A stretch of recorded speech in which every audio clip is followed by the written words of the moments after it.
lot of that. Now here we're looking at the C15s and H26Os on the eudecimol structure. And of course, if we want to know whether it's synthetic or natural, then we have to go into an optical refractometer and measure the compound to see what the action is.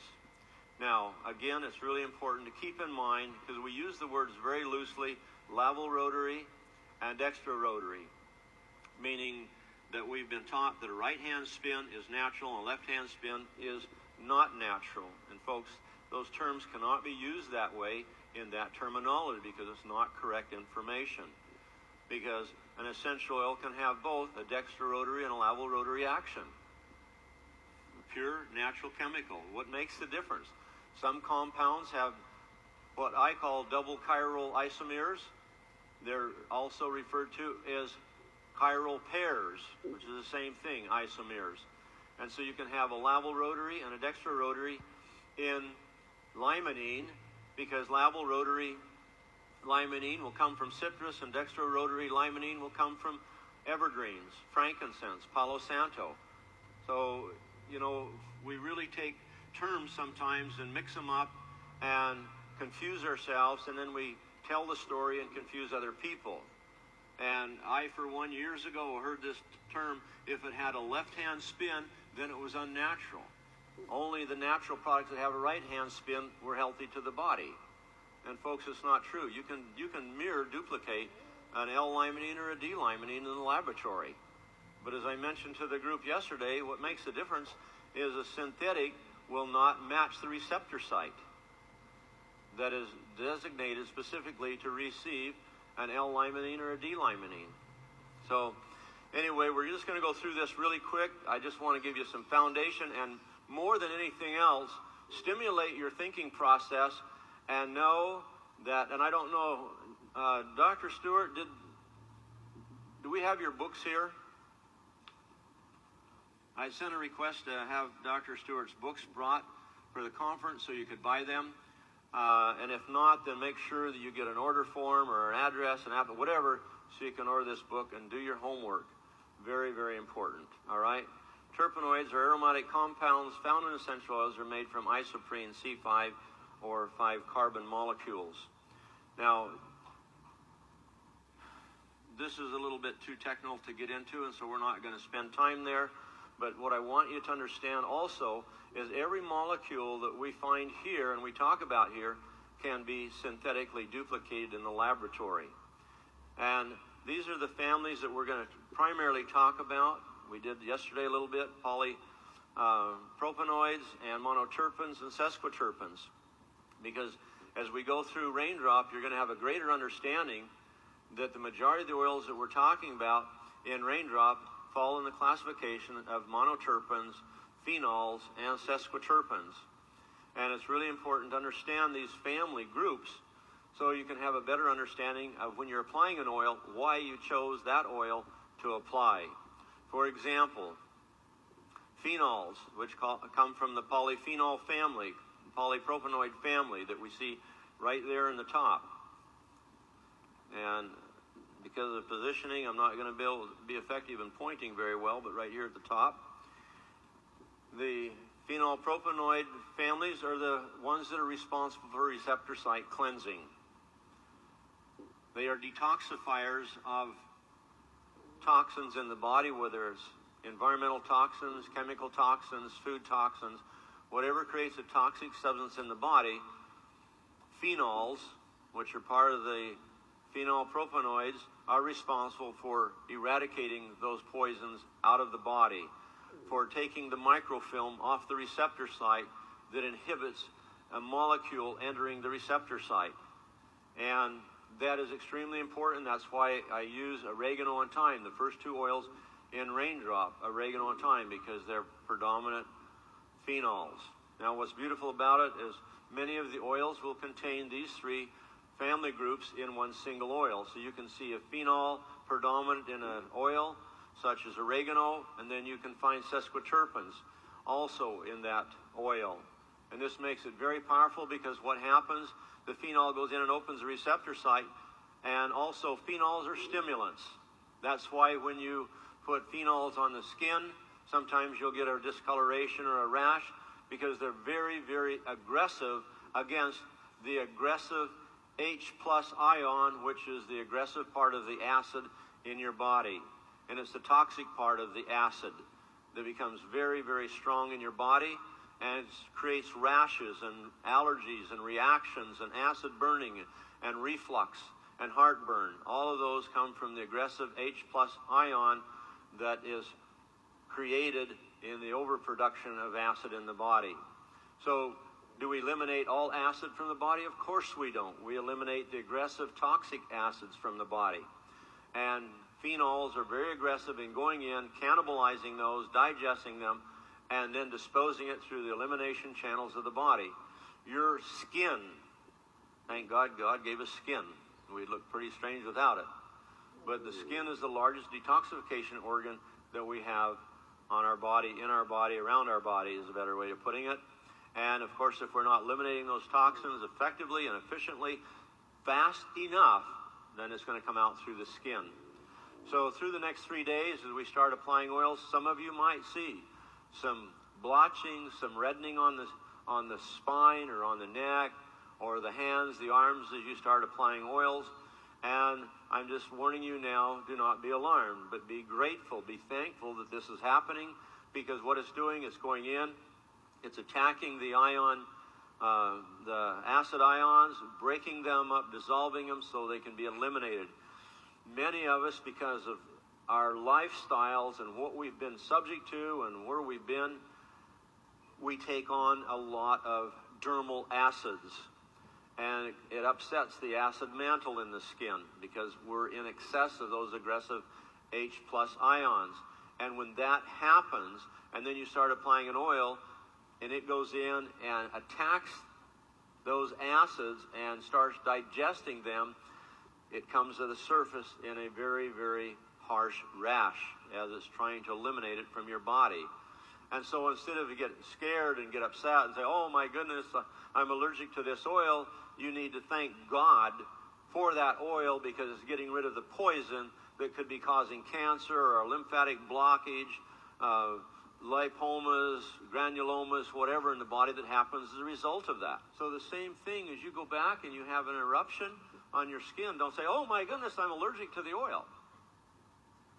You know, the first thing you want to ask yourself, where did I get my oil? If you didn't get it from Young Living, then you might have a reason to get negative. Because you're probably dealing, you can almost guarantee 99.9% if you didn't get it from Young Living, you got an oil that is contaminated or distilled incorrectly, because that takes place all the time. I can't tell you how much oil in Ecuador, the first 2 years of distillation, that we poured on the ground. Because I'd never distilled oil in South America before. I certainly never distilled at sea level before, and I certainly never distilled south of the equator before. I'd never distilled plants in a climate where you had 96% humidity. In Utah, we have 6. In St. Mary's, we have 11. In France, we have 5. In Oman, we have 2. But to have 96% humidity, and you distill a plant, and the oil comes out, it's pure. It's a pure oil because we just took it from the plant, we put it in the distillery, we distilled it, and we got a pure oil. True or false? But when I run it through the GC and I see that my peppermint oil doesn't have the right percentages, my ruta doesn't have the right percentage values in eudicimol and dacanones, my ocotea doesn't have the right level of cinnamaldehyde in it, there's something wrong. The oregano, many of you have heard me tell the story. When I distilled oregano, I didn't even use it. In fact, the first batch of oregano, after we got the GC back from Utah, and I saw 32% chavicol, I disposed of it. What was the point of keeping it? It didn't meet the standard. It wasn't good enough.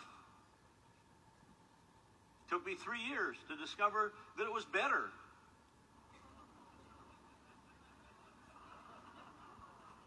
And I wanted to go and dig up the ground and distill the ground and get my oil back. But it doesn't work that way. And so it was learning, just like I mentioned about Ruta. We went from laying it down for 3 days to laying it down for 6 days. Our Ocotea, when it comes in now, we let it lay on the deck for 7 days. Why? Because of the high humidity. What are we doing at the farm right now? We're building a whole nother canopy over the distillery pad. So we've got shade drying so we can lay it down for 7 days and not get the humidity effect on it. So we can get the moisture content. Now, how did I know that? How did I discover that? Because all you do is pick up the oil and smell it. And you can smell the water in the oil. And we call it green. If you don't have a nose to know, then how are you going to know what the nose doesn't know? And how are you going to know if you don't know what the nose knows and you don't know what the nose knows? And did I learn all of that in 2 years? Or 4 years? Or 10 years? Or 15 years? Or 20 years? No. It's taken me 30 years. I know, Gary, you're not that old.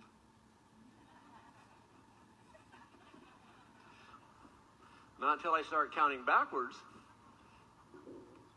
And as I mentioned to the group yesterday, my goodness gracious, I feel like I'm just starting to get to the threshold of my learning curve in essential oils. And it took me 30 years to get to the threshold. It might take me another 30 or 60 years to get over the threshold. And once I get through the door, I'll probably discover that I've got another 100 years in front of me. So how in the world can I look at retirement? Never in my life have I studied a field that has no boundaries or borders or end to it. And especially when we start looking at the single molecules. How many ways can we use eudicimol? How many ways will we find that we can use daconone? How many different effects are they going to be on the body once we start studying? And that's why I get so excited, because there's 1,200 of you folks in this room that are my assistant chemist, my assistant practitioners. They're going to go out there and apply and learn and send me an email and say, Gary, did you know this? Did you know I found this thing? This patient reacted this way? Oh my goodness. Do you know the gallstones came out using Ruta? No. I mean, that's the value you all have in this big picture. And that's why I get so excited. And you understand now why I didn't sell my oils to a health food store.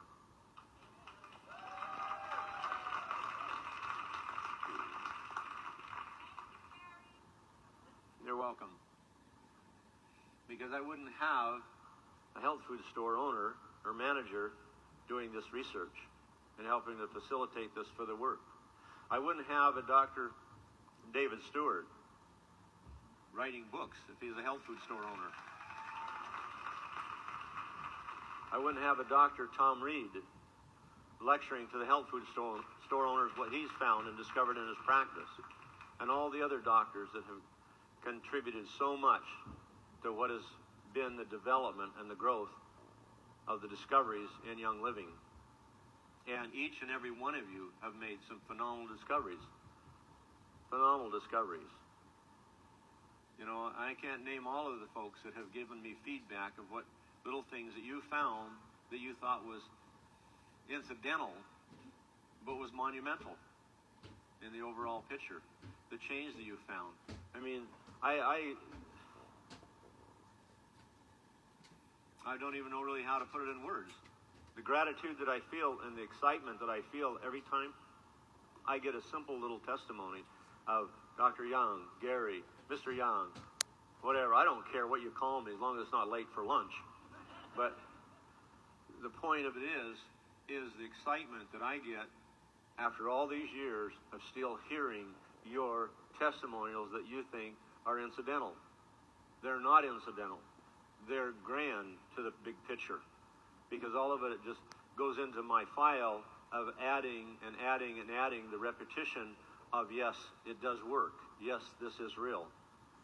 So just, again, keep in mind as we go through the next 3 days, and keep your notebook at your side and start making notes of things that you see, things you didn't know, feelings that you have. How many of you have heard of a man called God? Okay? And his children wrote a book. I call it your owner's operator's manual. How many of you have an owner's operator's manual? Okay? You don't?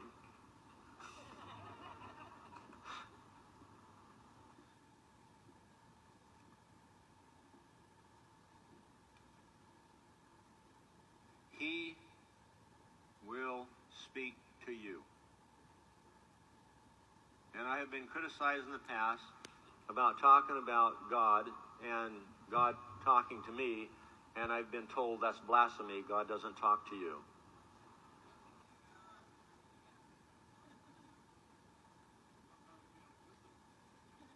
Thank you.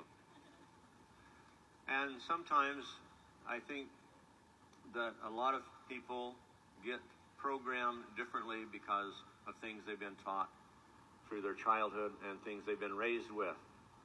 But yes, God is your father, and he will talk to you the same as your earthly parent will talk to you if you will talk to him and develop a relationship and listen. So through this next 3 days, as you're working with that substance which he commissioned for the healing of man and commissioned for the opening of the pineal gland for communication, you're going to feel his presence. Okay? And through that, he will talk to you and he will direct you in how to do it. I stand here this day as a witness to knowing that as a fact.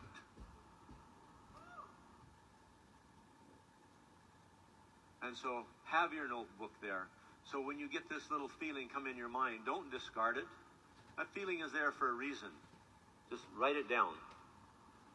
And maybe it won't mean a whole lot to you at that moment. Maybe it'll take a week, a month, a year. One day the light bulb will turn on because you got the brain fog out of the way.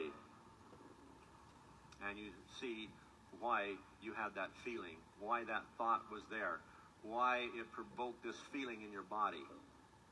It's there. You know, unfortunately, we get so conditioned to believe that someone else in authority has to tell us about life and has to tell us how it should be and how we should live it. Go to the source and get your information. All right? And then you can spend the next 30 years trying to understand what it means. You know, I could not afford to wait till somebody discovered what I needed for me. But after I learned what I needed for me, then I spent time going back and trying to understand the mechanics of how it functioned and how it happened. And was it really important for me to know how mechanically? No. Why? Because it worked. So why did I want to spend time in learning about the mechanics of why? Because it's the only way I can teach you and share it with you. Okay?